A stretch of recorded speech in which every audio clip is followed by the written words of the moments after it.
অনেকদিন পর আবারও একটা রান্না, সাউথ ইন্ডিয়ান। এটা হচ্ছে দই বড়া করবো।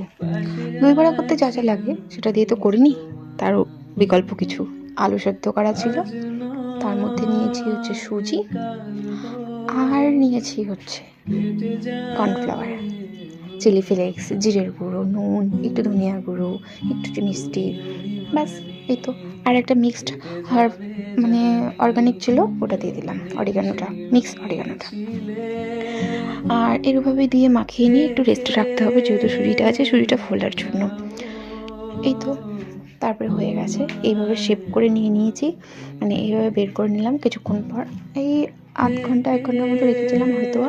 তারপর একটু কর্নফ্লাওয়ারে কোট করে তারপরে এবার শেপ দিয়ে আলু টিক্কি শেপ করে ভেজে নেব। মানে একদমই হালকা আছে সেকে সেকে ভেজে নেব। মানে ভেজে নেওয়া না, এটাকে একদম সেকাই বলে, দেখতেই পাবে। সত্যি কথা বলতে বিউলির ডাল আমার শ্যুট করছে না, তাই তার বিকল্প একটা কিছু অনেক বুদ্ধি করে একদম সেম দই বড়া যেভাবে সার্ভ করে, বা চুরমুর যেভাবে সার্ভ করে, পাপড়ি চাট যেভাবে সার্ভ করে, ওইভাবেই করব, তোমরা দেখতে পাবে।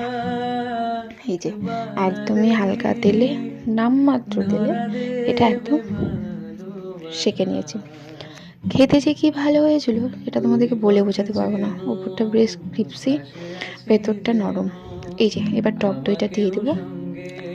টক দই যেভাবে এক বাটিই নিয়েছিলাম, মনে হলো আরেকটু টক দই দিলে বেটার হতো। আমি অল্প টক দই দিয়েছি। আমি ভাবলাম কতটা আর দেবো, ঠান্ডা ঠান্ডা লাগছে, তো ঠিক আছে অল্প দিয়েই করি।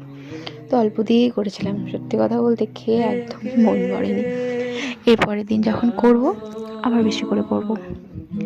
তেঁতুলের চাটনি যেহেতু আমার করাই থাকে, আমি এগুলো প্রায় হামেশাই করি মাঝে মাঝে, ওই জন্য আমি একেবারে করে রাখি 1 বয়াম করে।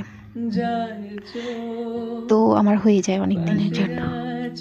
একা একা করছি তো, ওই জন্য দেখো আমার ক্লিপটা নিতেও একটু সমস্যা হচ্ছিলো, যেহেতু আমি হাত দিয়ে ধরেছিলাম ক্লিপটা। তার আগের ক্লিপটাও দেখলে কিভাবে হয়েছে, হয়ে ওঠে না গো।